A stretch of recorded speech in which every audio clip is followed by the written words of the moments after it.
Hi, and welcome back to EPG. I am Greg, your host.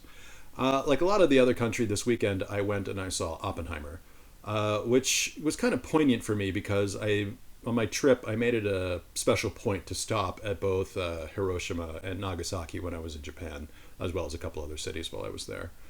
But today, I really want to talk about my time in Nagasaki. While I enjoyed Hiroshima, it really kind of brought coalesced things together with my study of history and the bomb and everything that went into it when I was in Nagasaki. So, in order to first discuss it, in the middle of Nagasaki, they have a place that's called the Peace Park. And it has a whole bunch of statues and different plaques from around the world, basically commemorating what happened in Nagasaki.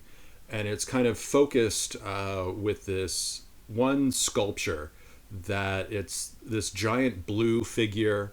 I'm not sure what it's supposed to represent, but it's sitting in the middle, kind of like a Greek statue. It's on one leg and it's pointing up at the sky.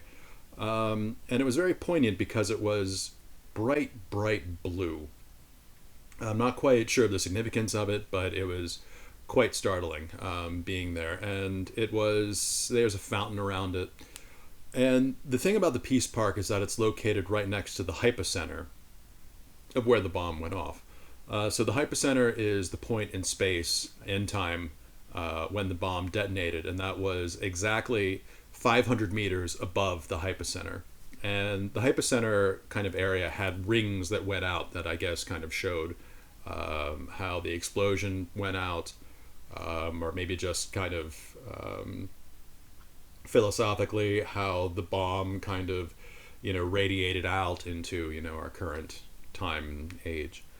But the reason why that's important is because afterwards I went to climb a mountain that was nearby on one of the rings of like Nagasaki. And Nagasaki is set up like a horseshoe. And so there's a city here, and then there's a little harbor that comes in. So it's like that. And the reason why Nagasaki was picked was because the mountain range here, they were expecting it to keep out some of the fallout from the detonation of the bomb.